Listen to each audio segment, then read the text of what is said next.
الحمد للہ وکفى والصلاة والسلام علی عباده الذین اصطفى اما بعد. صفت شدت اور صفت رخوت کی بات پر ہم جو ہے پہنچ کے رک گئے تھے. شعر نمبر 264 پر 265 ہم جو ہے وہ آج دوبارہ پڑھیں گے، لیکن میں چاہتا ہوں کہ آپ کو پہلے صفت توسط سمجھا دوں. صفت توسط ہوتی کیا چیز ہے؟ دیکھیں، شدت یہ ہے کہ آپ حرف کو اس سختی سے پڑھیں کہ آواز رک جائے. دو باتیں شدت میں. کیا باتیں؟ دوبارہ حرف کو اس سختی سے پڑھیں، نمبر 1. نمبر 2 کہ آواز رک جائے. اب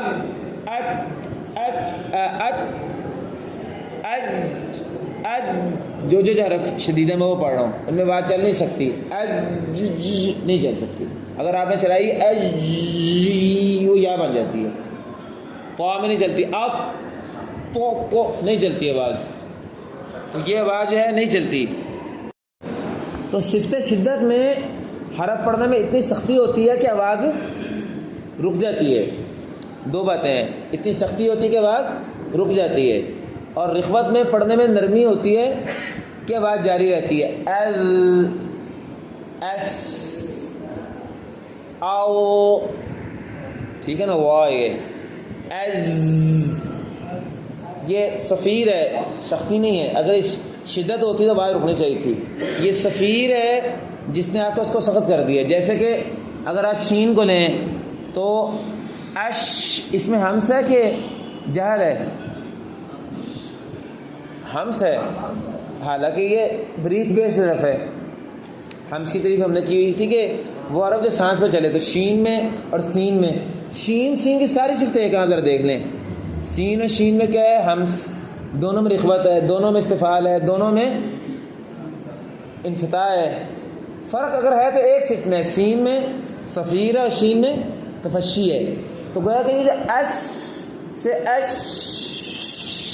بنا، یہ کہاں سے بنا ہے؟ یہ تفشی سے بنا ہے. تو اصل میں ہمس پلس تفشی مل کے یہ صوت بن گئی ہے ہمس. اگر تفشی نکال دیں تو شین سین بن جائے گا.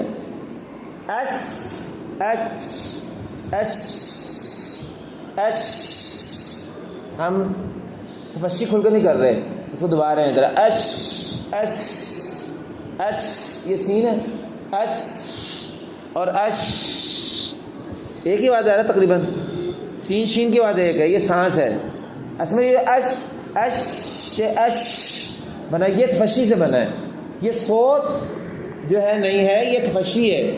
جیسے کہ سا اور سین جو ہیں یہ دونوں میں موسا ہیں، دونوں میں ہمس ہے، دونوں میں رخوت ہے، دونوں میں استفعال ہے، دونوں میں انفتاح ہے.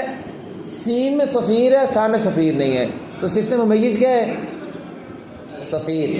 تو ایس اور ایس، اگر سین میں ہم نے صفیر نہ کی، ایس ایس ایس ایس، خیر دیں دھیان سے. ایس ایس، یہ کیا ہے؟ سا. ایس، صفیر نہ کریں، سا اور سین ایک جیسی آواز ہے. تو یہ ایس، یہ شدت نہیں ہے، یہ صفیر ہے. میں سمجھانا یہ چاہ رہا ہوں. اسی طرح ایز، یہ کیا ہے؟ یہ رخوت ہے، یہ شدت نہیں ہے. شدت ہوتی تو یہ آواز رکتی. یہ اصل میں کیا ہے؟ یہ صفیر ہے. یہ اسی طرح بتا رہا تھا آپ کو کہ یہ جو ہے نا، رخوت کا معنی حرف پڑھنے میں ایسی نرمی ہو کہ آواز جاری رہے. کتنی باتیں؟ 2. اب توسط سمجھے کیا ہے. توسط میں ایک بات یہاں سے ہے، توسط میں ایک بات یہاں سے ہے، ایک بات وہاں سے ہے. پڑھنے میں ایسی سختی ہو کہ آواز رکے. 2 باتیں ہیں نا. پڑھنے میں ایسی نرمی ہو کہ آواز جاری رہے. پہلی بات وہاں سے لے لیں، دوسری بات یہاں سے لے لیں. پڑھنے میں ایسی سختی ہو کہ آواز نہ رکے. پڑھنے میں سختی ہو کہ آواز رک جائے، شدت. پڑھنے میں نرمی ہو کہ آواز جاری رہے، رخوت. پڑھنے میں سختی اتنی زیادہ نہ ہو، سختی ہو اتنی نہ ہو کہ آواز رکے، اور اتنی کم بھی نہ ہو کہ رخوت ہو جائے. سختی سرے سے نکل گئی پڑھنے میں تو رخوت ہو جائے گی. سختی اتنی زیادہ ہو گئی کہ آواز رک گئی تو شدت ہو جائے گی. کیا مطلب پڑھنے میں سختی ہو لیکن اتنی نہ ہو کہ آواز رکے، یہ توسط ہو گیا۔ پڑھنے میں سختی ہو، جماؤ ہو، پر اتنا نہ ہو کہ آواز رکے۔ واضح ہے جی؟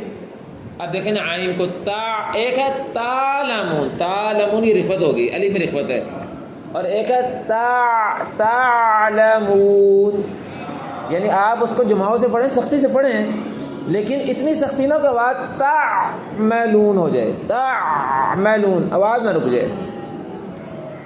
قاری ابراہیم صاحب کے جو تحفۃ القاری ہے نا، اس کے اندر عین کے بارے میں لکھا ہوا تھا عوامی زبان میں پہلے کہ گلا گھونٹ کر اس کو پڑھیں۔ بعد میں شیخ قاری ہے صاحب رسول نقوی رحمۃ اللہ علیہ نے ان سے کہا کہ اے نہیں صحیح، لکھیں بغیر گلا گھونٹے پڑھیں۔ میرے مطابق دونوں باتیں صحیح ہیں۔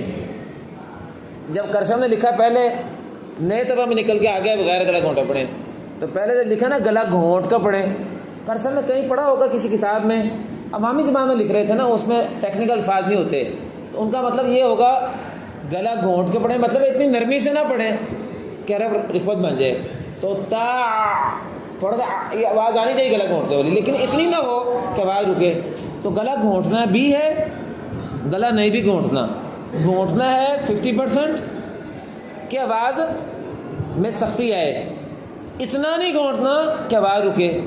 تو جو اگلی تعبیر تھی بغیر گلا گھونٹے پڑھیں، اگر اس کا کوئی مطلب یہ لے لے تعلمون تو یہ بھی غلط ہے، تو اس کو کیا کہیں گے بھی گلا گھونٹ کے ذرا پڑھو، ٹھیک ہے نا۔ چلیں اب یہ بات میں نے آپ کو اس لیے لمبی سمجھا دی کہ مسئلہ اصل میں یہ ہے کہ حروف رخوت کے بارے میں اختلاف ہے۔ مکی ابی طالب القیسی جو ہے نا، ابو محمد مکی طالب القیسی، پہلی کتاب تجوید کی نے لکھی ہے نثر میں تجوید کی پہلی کتاب ہے مکی القیسی کی، ابو محمد مکی القیسی کی، الرعایہ ان کی کتاب ہے تجوید میں، یہ قاری ہے صاحب رسول نقوی نے مجھے تحفے میں دی تھی کتاب، پہلی کتاب تجوید میں نثر میں یہ ہے۔ اور نظم میں پہلی کتاب کون سی ہے پتہ ہے آپ کو؟ قصیدہ خاقانیہ، اس کی شرح امام دانی نے کی ہے، قصیدہ خاقانیہ، ہمارے بھائی ہیں، دوست ہیں، شاگرد بھی ہیں، قاری شہریار، انہوں نے قصیدہ خاقانیہ کا پہلی دفعہ اردو میں ترجمہ کیا ہے، چھپ گیا ہوا ہے۔ تو پہلی کتاب نثر میں ہے مکی القیسی کی، انہوں نے لکھا ہے کہ حروف متوسطہ 8 ہیں، آپ تو 5 کہتے ہیں لی نمبر، انہوں نے 8 لکھے ہیں، یہی جو 8 لکھے ہیں، لم یرعونا، یہی 8 حرف، شے نمبر 265 میں۔ سیبوے کے یہاں بھی 8 حروف ہیں جی، سیبوے کے یہاں بھی 8 حروف ہیں۔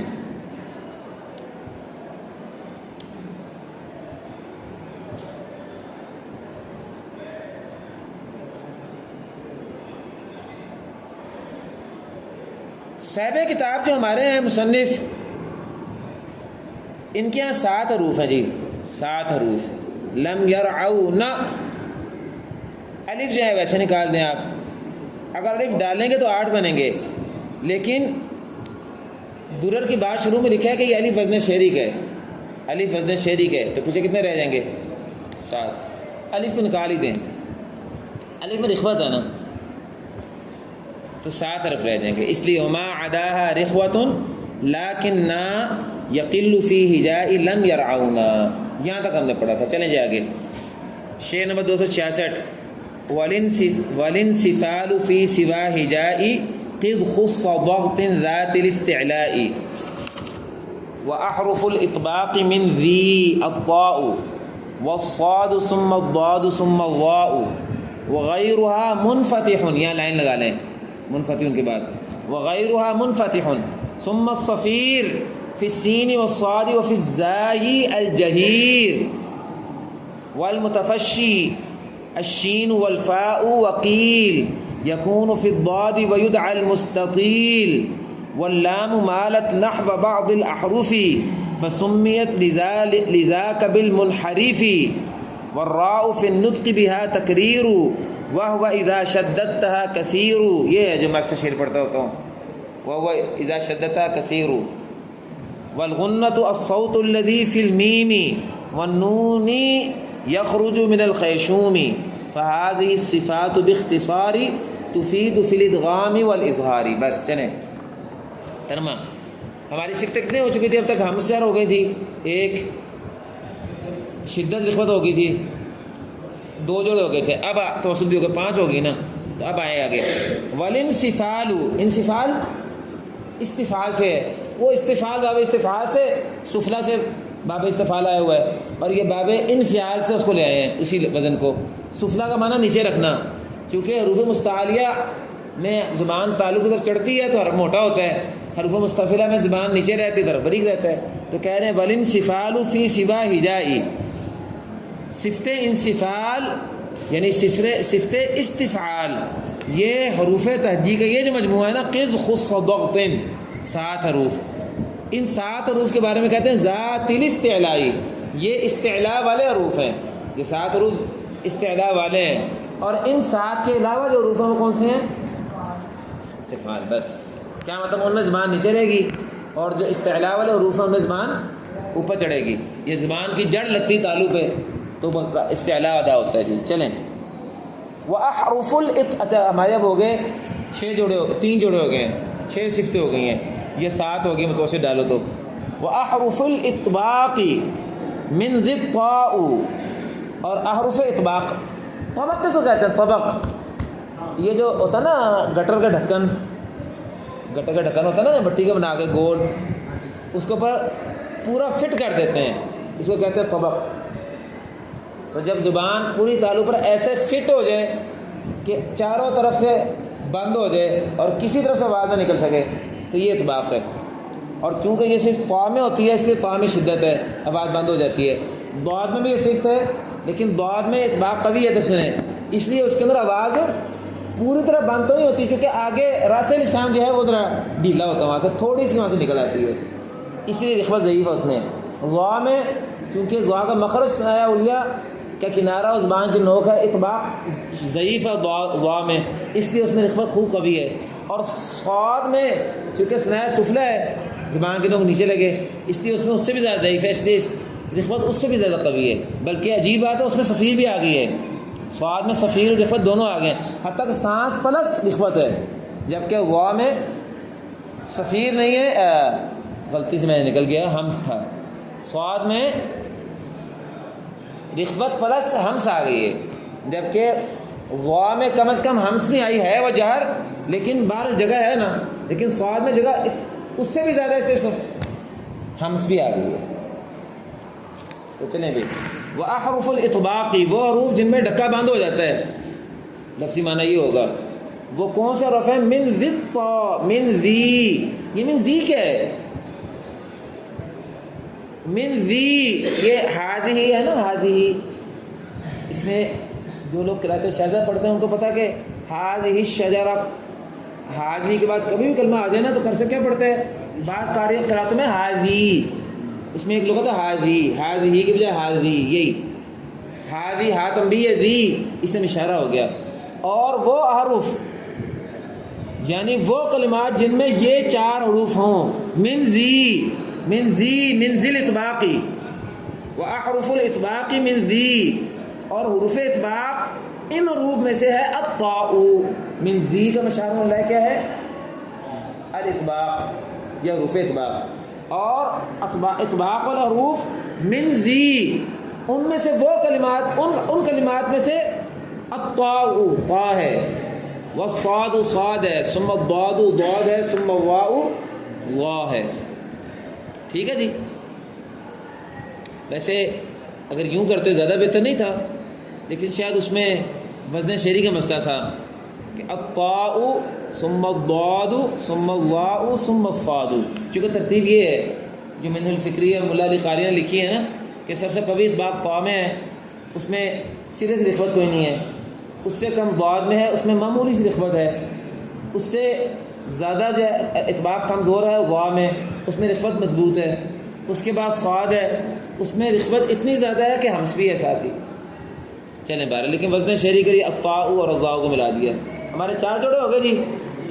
اب یہاں آپ پھر دیکھ لیں کہ صاحب در اللوامع جو ہے اس نے اطلاق اسمات کو بیان نہیں کیا، جیسے کہ صاحب فیض مکیہ نے بھی بیان نہیں کیا، چونکہ یہ 2 صفتیں جو ہیں وہ ایسی ہیں ان کی ضرورت نہیں ہے بھائی، ان کا اظہار نہیں ہوتا، یا اظہار ہوتا ہے تو دوسرے حروف کی ادائیگی میں کہیں نہ کہیں نکل آتی ہیں. مثلا فر من لب فا ہے اف، اس میں رخوت اور ہمس دونوں اس کو پھسلا کے ادا کر دیتے ہیں. ہاں جی، را اور لام دونوں میں توسط ہے، نرم حرف ہیں دونوں، شدیدہ نہیں ہے. اس طرح جو ہے با ویسے شدیدہ ہے، تو یہ نہیں سمجھ آیا کہ با کو کیوں یہ اطلاق میں شمار کر رہے ہیں. بہرحال کتابیں دیکھیں گے تو انشاءاللہ آپ کو یہ چیزیں مل جائیں گی. اردو میں جو کتابیں ہیں تجوید کی اچھی دیکھنے والی دو ہیں، میں آپ کو سے بتا دوں شروحات میں سے. فائدہ مکیہ کی جمال القرآن کی شرح ہے، قاری طاہر رحمی صاحب کی کمال الفرقان، اتنی موٹی بہت اچھی شرح ہے، اس میں ہر چیز لے کے آتے ہیں. یہ کتاب ضرور خریدیں، مل جائے گی اردو بازار میں. کمال الفرقان شرح جمال القرآن، قاری طاہر رحمی صاحب پانی پتی قرآن جو ہے نا، ان کے بڑے قرآن 4 ہیں. قاری محی الاسلام پانی پتی، قاری فتح محمد صاحب جن کے عنایت رحمانیہ 3 جلدوں میں، پھر ہیں قاری رحیم بخش صاحب جن کے لہجے پانی پتی لہجہ چلتا ہے، اور چوتھے قاری طاہر رحمی جنہوں نے نشر کا ترجمہ کیا کشف النظر، ان کی ہے کمال الفرقان شرح جمال القرآن. ہر مسئلہ آپ کو جو نہ ملے اس میں تلاش کرنے مل جائے گا آپ کو انشاءاللہ. کمال الفرقان شرح جمال القرآن. جمال القرآن یہ حنفیوں کے تجوید کی معتبر کتابوں میں سے، ویسے ہمارے نصاب میں پہلے شامل تھی. فائدہ مکیہ سے پہلے جمال القرآن پڑھاتے ہوتے تھے ہم لوگ پہلے، پھر جمال القرآن کے بعد فائدہ مکیہ دوسری کتاب، اور تیسری کتاب ہوتی تھی مقدمہ جزریہ، اور پہلی کتاب ہوتی تھی قاری یحییٰ صاحب کی اثر التجوید یا تحبیر التجوید. 4 کتابیں پڑھاتے تھے پہلے ہم، تحبیر التجوید، جمال القرآن، فائدہ مکیہ اور المقدمہ الجزریہ، یہ 4 کتابیں پڑھاتے تھے. تو بہرحال بتا رہا ہوں کہ یہ اطلاق اور کی صفتیں ختم کر کے کیسے دوسرے صفتوں سے نکلتی ہیں. آپ کمال الفرقان میں دیکھیں، ایک کتاب تو یہ اہم ہے، اور دوسری کتاب جو میں بتانے لگا تھا جو تجوید میں ہر طالب کے پاس ضرور ہونی چاہیے، وہ ہے الجواہر النقیہ شرح المقدمہ الجزریہ. الجواہر النقیہ یہ قاری اظہار صاحب کی جو ہے مقدمہ جزریہ کی شرح ہے. یہ 2 کتابیں بڑی اچھی ہیں، کمال الفرقان اور جو ہے الجواہر النقیہ. یہ مل جائیں گے آپ کو اردو بازار سے. جواہر النقیہ بہت موٹی ہے، اس میں بھی ہر مسئلے کی آپ کو بات ملے گی تقریباً. ویسے اگر آپ نے یہ قاری اظہار تھانوی صاحب کی، اور اگر آپ نے ایسے فائدہ مکیہ کی شرح چاہیں تو فائدہ مکیہ کی سب سے اچھی شرح قاری یوسف شالوی صاحب کی ہے، اس کا نام ہے لمعات شمسیہ. لمعات شمسیہ یہ ضرور ہونی چاہیے ویسے بندے کے پاس. یا آپ نے اگر آپ کے کوئی اور بھی بتا دیں تو پھر یا پھر توضیحات مرضیہ لے لیں، وہ قاری شریف صاحب کی ہے. قاری شریف صاحب اور قاری یوسف صاحب دونوں قاری اظہار صاحب کے شاگرد ہیں، لیکن لمعات شمسیہ اچھی ہے. میں نے ابھی بھی حال ہی میں دورہ قرآن لگاؤں فائدہ کیا کہ میں نے لمعات شمسیہ کو سامنے رکھنا ہے. تو بار قاری یوسف سیالوی بریلوی قاریوں میں سے زندہ ہیں ابھی، قاری یوسف سیالوی، یہ بھی قاری اظہار صاحب کے شاگرد ہیں. تو بعد تیسری کتاب بتا دی، لیکن یہ مفصل زیادہ نہیں ہے، یہ فائدہ مکیہ کا حل اچھا کرتی ہے. لیکن جو ہے یہ 2 جو کتابیں پہلے پڑھی نا، جواہر النقیہ اور کمال الفرقان، وہ تو تفصیل بہت بیان کرتے ہیں چیزوں کی اردو میں. چلیں بیٹا، اچھا جی اب فائدہ مکیہ کی طرح انہوں نے بھی اطلاق اور اثبات نکال دی ہیں. اب آگے چلتے ہیں. تو ابھی ایسے ختم نہیں ہو، کہتے ہیں وغیر منفتح ہو، حروف اتباع کے علاوہ باقی حروف کون سے ہیں؟ منفتحہ ہیں. ٹھیک ہے جی، ختم. چلیں گے صفات متضادہ ختم ہو گئیں. اب غیر متضادہ کی طرف چلتے ہیں. ثم الصفیر فی السین والصاد وفی الزائی الجہیری، یہ وزن شعری کے لیے جہیر لے ہیں. جہیر کا مطلب کیا؟ جہر. تو زا میں کیا ہے؟ جہر. سین و صاد میں کیا ہے؟ ہمس ہے، ہمس. فحثہ شخص سکت، سین و صاد دونوں میں ہمس ہے، اور جہر زا میں کیا ہے؟ جہر. ہیں تینوں صفیریہ، لیکن تینوں میں فرق کیا ہے؟ زا مجہورہ ہے جبکہ سین و صاد مہموسہ ہیں. تو بس وزن شعری کے لیے کہہ رہے ہیں کہ یہ صفیر کی صفت پائی جاتی ہے سین، صاد اور زائے مجہورہ میں.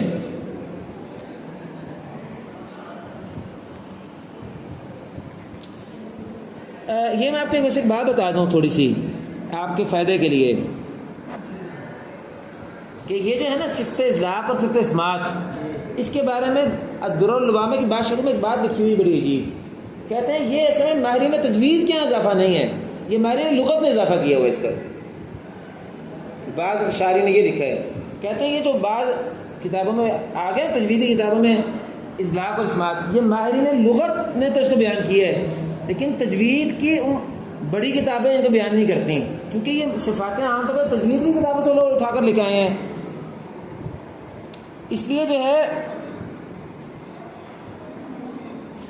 ان کے اندر جو ہے یہ تجوید کی کتابوں میں ان کا ذکر نہیں ملتا، لغت کی کتابوں میں ملتا ہے، اس لیے بعض لوگوں نے وہاں سے اٹھا کر ڈال لی ہیں.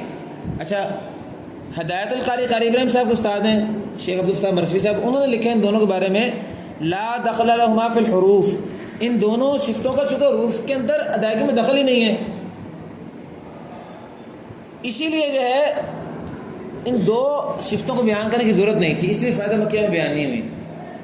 یعنی عبدالفتاح مرسوی صاحب نے لکھا ہے لا دخل لهما فی الحروف، ان دو صفتوں کا حروف میں کوئی دخل نہیں ہے، ادائیگی میں تعلق ہوں گے. چلیں جی،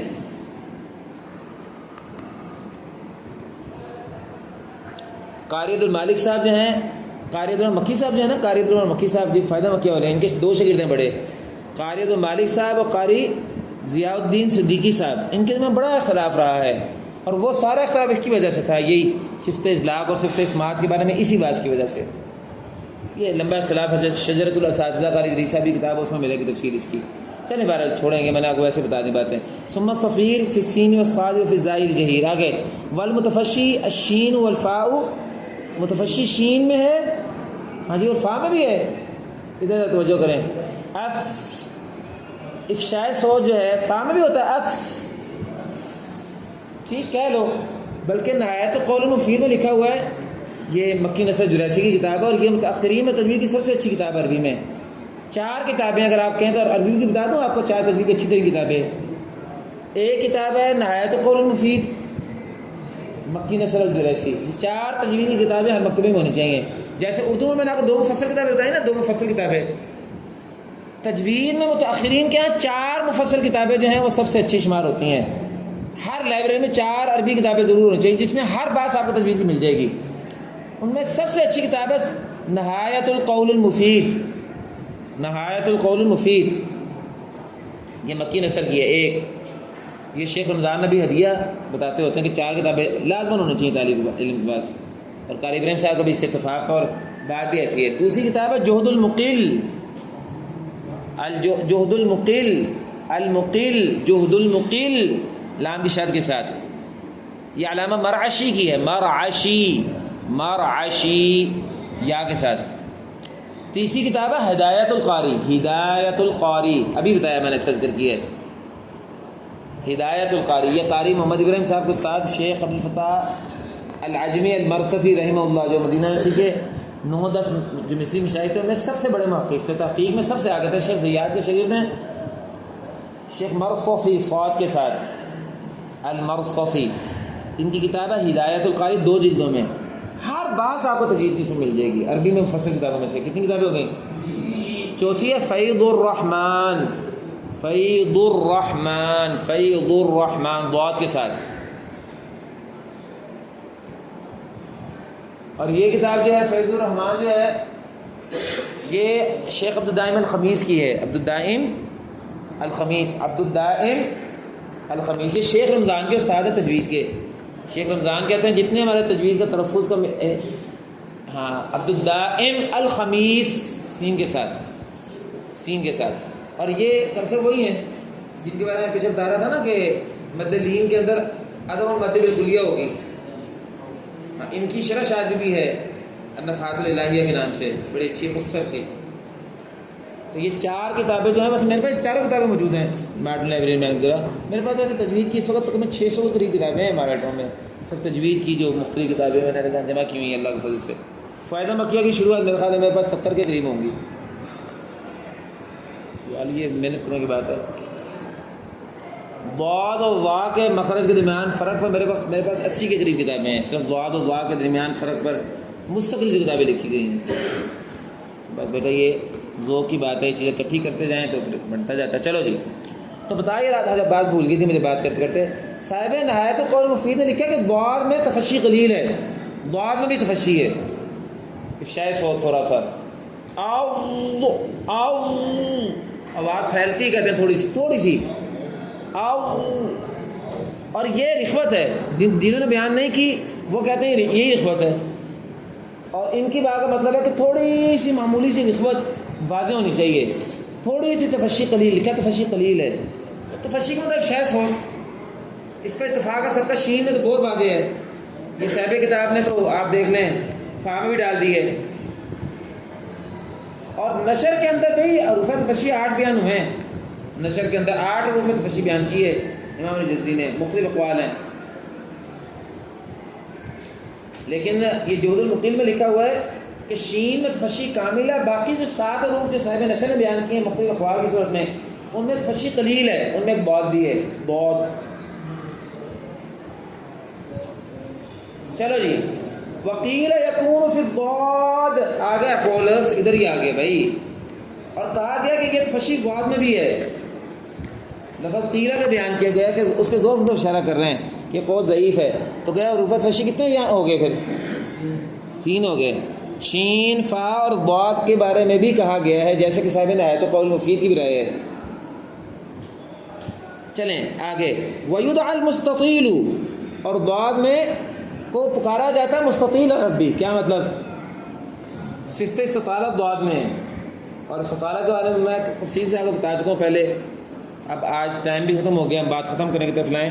امتداد الصوت فی المخرج، پورا ایک سبق میں نے آپ کو اس کے بارے میں زبانی سمجھایا تھا، امتداد الصوت فی المخرج، کہ اس کے مخرج میں جا کے آواز میں جو ہے نا ایک جماؤ آتا ہے صفت اطباق کی قوت کی وجہ سے، اور اسی جماؤ کی وجہ سے اگر آپ حدر میں پڑھ رہے ہوں تو ضاد آ جائے تو تھوڑا سی آواز رک جاتی ہے، تھوڑی سی رکتی ہے، پھنس کے ادا ہوتی ہے۔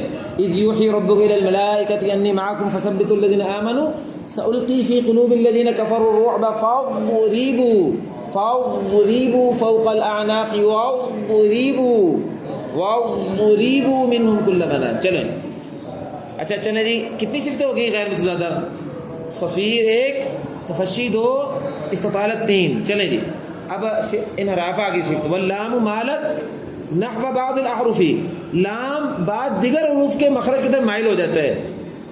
کن حرفوں کی طرف مائل ہوتا ہے بتائیں ذرا بھی؟ ضاد کی طرف خاص طور پر، اس کا اپنا مخرج اگر یہی بیان کریں لام نون دال والا، تو یہ جو ضاد کے مخرج میں داخل ہوا ہے ادنا افا تو تب بھی ہے نا، ان کے یہاں 16 مخرج ہیں، جن کے یہاں مخرج 14 ہیں، ان کے یہاں تو 4 جو حروف ثنائیہ اولیہ رباعیات کے علاوہ جب پیچھے جائے گا تو یہ انحراف ہے، اور جن کے یہاں مخرج 16 یا 17 ہیں ان کے یہاں تو حرف سارے ہی آ رہے ہیں، لیکن جب داڑوں کی طرف جائے گی اس کی تو ضاد کے مخرج میں داخل ہوگا، تو یہ ہے۔ اور لام مائل ہوتا ہے نحو طرف، نحو کا معنی طرف، بعض حروف کی طرف، فسمیت لذاک بالمنحرف، اسی وجہ سے لام کو منحرف کہا جاتا ہے، حرف منحرف کہا جاتا ہے۔ اچھا جی، صفت انحراف را میں نہیں پائی جاتی، تجوید کی کتابوں میں لکھا را میں بھی پائی جاتی ہے، لیکن میں نے آپ کو بتایا تھا کہ را میں یہ صفت اگر پائی جائے تو یہ تکرار کے تابع ہی ہے، اگر تکرار سیدہ ہوگا تو انحراف کو ہو جائے گا، کہا تھا نا۔ تو اگر را میں کے تابع ہے تو پھر را کے تکرار کو بیان کر دیا جائے تو انحراف کو بیان کرنے کی ضرورت نہیں ہے، اس لیے صاحب کتاب نے صفت انحراف صرف لام میں بیان کی ہے۔ چیزیں سمجھ کے چلیں، اخبار زیادہ ہوتے ہیں لیکن بات سمجھیں گے تو بات سمجھ آئے گی، ڈال لیں لیکن وہ پھر جیسے اطلاق اور اس بات کا کوئی فائدہ نہیں ہے، استعمال نہیں ہوگی۔ را میں بھی تکرار ادا کر دیں تو اس کے لیے مستقل انحراف کی کوئی ضرورت نہیں ہے، وہ پشت زبان تکرار کی وجہ سے خود بخود داخل ہو جائے گا۔ چلو اب یہ کتنے ہوگی صفتیں؟ 4 صفت انحراف بھی آ گئی نا۔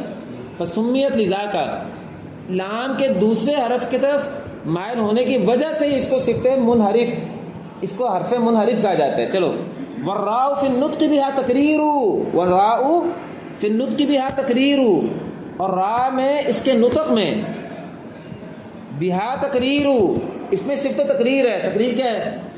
کرر یکرر، آواز گھوم کے آئے گی، لیکن یہ تو مبالغہ میں نے ادا کیا نا، یہ والی آواز حقیقت میں آئے گی 1 دفعہ، 2 دفعہ یا 3 دفعہ کرنا مبالغہ ہے، لیکن میں نے بتایا کہ شیخ ابراہیم الاخضر تو 3 دفعہ کہتے ہیں، شیخ رمضان 2 دفعہ کہتے ہیں۔ یہ کیا کہتے ہیں صاحب الدر اللوامہ کی بات سنیں، وَهُوَ إِذَا شَدَّدْتَهَا كَثِيرٌ، اور جب را مشدد آئے تو اس میں یہ صفت کثیر ہوتی ہے۔ ہاں جی، آپ سمجھائی بات کی؟ مقدمہ جزیہ میں کیا ہے؟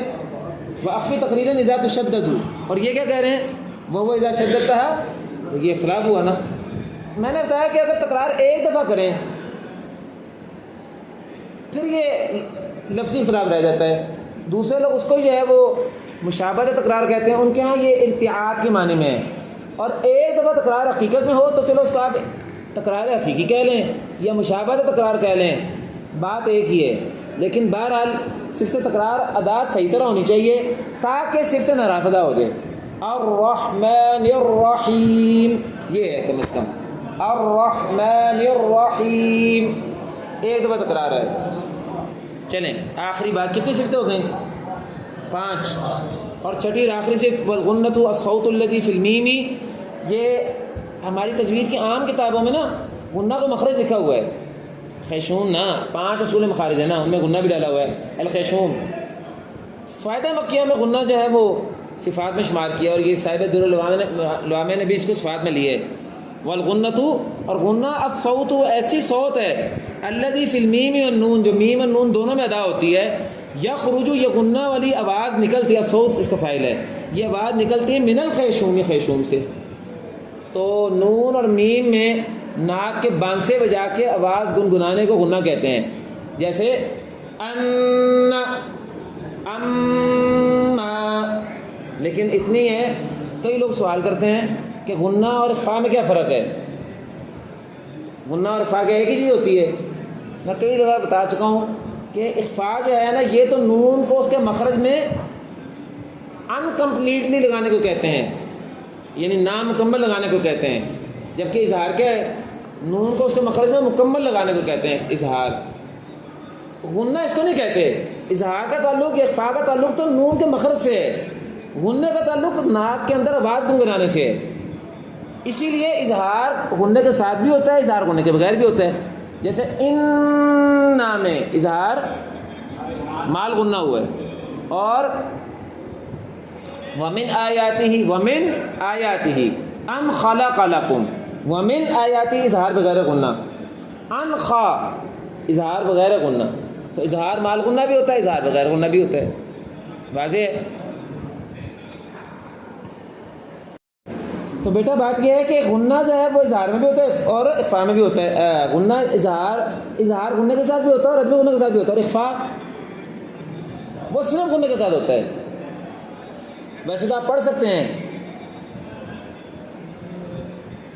آپ مثلا ينفقون ہے نا، ينفقون، آپ جو ہے وہ لمبا نہ کریں، یہ اخفاء تو ہو گیا ہے، غنہ نہیں ہوا، لیکن عربی زبان میں اس کا وجود نہیں ہے۔ قرآن پاک میں اخفاء ہمیشہ غنہ کے ساتھ ہوتا ہے، اس لیے لوگوں کو لگتا ہے کہ غنہ اور اخفاء ایک چیز ہے، حالانکہ غنہ اخفاء میں بھی ہوتا ہے، اظہار میں بھی ہوتا ہے، اور اظہار میں عدم غنہ بھی ہوتا ہے، البتہ اخفاء صرف غنہ کے ساتھ ہوتا ہے، ورنہ غنہ کا اخفاء سے کوئی تعلق نہیں۔ اخفاء کی ضد ہے اظہار، اور غنہ کی ضد کیا ہے؟ عدم غنہ۔ اس لیے ان دونوں کاغذیں مکس کرنا ہی نہیں چاہیے۔ چلو جی بات ختم ہو گئی، 6 صفات غیر متضادہ بیان ہوئی ہیں اور 8 صفات متضادہ بیان ہوئی ہیں، کتاب ختم کریں۔ فہذی صفات باختصاری، یہ آپ کے سامنے صفات اختصار سے بیان کر دی ہیں، تفید فی الادغام والاظہاری، جو آپ کو ادغام اور اظہار کے دوران بھی کام دیں گے۔ ادغام اور اظہار میں بھی آپ کو پتہ نا یہ صفات کا تعلق ہوتا ہے، جیسے اما، یہ ادغام ہوا ہے نا میم کا میم میں، اور ادغام مال غنہ ہے، اور اظہار میں بھی صفاتوں کا اظہار ہو جاتا ہے۔ ویسے آپ کو بتائیں صفاتیں کتنی کو ہیں؟ یہ 40-45 کے قریب ہیں، جیسے صفت نفخ ہے، اور بعض صفاتوں کے نام بھی ہیں، آپ نے نام بھی نہیں سنے ہوں گے، کتابوں میں بڑی صفتوں کے اظہار موجود ہے، لیکن وہ صفاتیں ساری ایسی ہیں جیسے اطلاق اسمات ہیں، وہ اصل میں صفتیں جو ہیں وہ دوسرے روح سے ادا ہو جاتی ہیں، اس لیے علماء کو بیان کرنے کی ضرورت نہیں سمجھتے، ضروری درجے کی یہی صفتیں تھیں جو آپ نے سن لی اور پڑھ لیں۔ چلیں جی، تم کتاب الدرر اللوامع، کتاب الدرر اللوامع یہاں پہنچ کر پوری ہو رہی ہے۔ الدرر اللوامع کا پورا نام کیا تھا؟ الدرر اللوامع فی اصلی مقرأ الامام نافع، یہی نام تھا اس کا، مقرأ مصدر میمی ہے، جو یہ مطلب ہوگا الدرر اللوامع فی اصلی قراءۃ الامام نافع، جو امام نافع کی قراءت کی بنیاد ہے کتاب۔ نظمہ مبتغیاً للاجر، یہ اپنا کتاب پہلے دور میں نا مصنفین اپنا نام شعروں میں لے آتے تھے کہ بعد میں کتاب کا مخطوطے ہوتے تھے کہ نام مٹ نہ جائے، تو کہتے ہیں اس کا فائدہ یہ ہے، اس کتاب کو نظم کیا ہے علی، جو معروف ہے ابن بری کے نام سے، ان کا نام ابن بری ہے نا، اس کو علی ابن بری، ان کا پورا نام جو ہے وہ کیا ہے کتاب کے شروع میں؟ الامام ابو الحسن علی بن محمد، علی بن محمد المعروف ابن البری، شروع میں لکھا ہوا، ٹھیک ہے نا۔ اس کتاب کو علی بن محمد ابن البری جو ہیں انہوں نے نظم کیا ہے مبتغیاً للاجری، اس حال میں کہ وہ خواہش رکھتے ہیں اللہ سے اجر کی، انہیں اللہ سے اجر کی امید رکھتے ہوئے، اجر کی خواہش رکھتے ہوئے، اکتفا وجہ اللہ نہیں آتا تو مبتغیاً اس سے انہوں نے اجر کی خواہش رکھتے ہوئے اس کتاب کو نظم کیا ہے۔ اچھا کب جو ہے نظم کیا ہے، ان کی تاریخ وفات کیا ہے، تاریخ پیدائش کیا ہے ابن بری کی طرح دیکھو شروع میں، 660 میں پیدا ہوئے ہیں، 730 میں فوت ہوئے ہیں. اور کتاب کب لکھی پہلے لوگ انداز یہ بھی بتا دیتے تھے. کہتے ہیں سنتا 7 بعد 90 مضت، یعنی 7 سال 9 کے بعد 90 کے بعد 90 کے بعد 7 اگر گزر جائے کتنے ہو گئے 97 من بعد 600 بعد اس کے 600 قد انقضت تحقیق پورے ہو گئے ہوں. کیا مطلب؟ گویا کہ یہ کتاب 697 میلادی میں ختم ہوئی ہے. یعنی یہ کتاب جب انہوں نے لکھی تو سنت 7 سال 90 کے بعد مضت کے گزر جائیں، 90 کے بعد 97 سال گزر جائیں. من بعد اس کے 600 سال قد انقضت پورے ہو گئے ہوں قضا. تو گویا کہ 697 میلادی میں 697 میلادی میں کہ ہجری میں 697 ہجری میں، یعنی اس کتاب کے کتنے سال بعد یہ فوت ہوئے ہیں 33 سال بعد. اس کتاب کے 33 سال بعد فوت ہوئے ہیں. وصلی اللہ وسلم علی نبینا محمد وعلی آلہ وصحبہ اجمعین.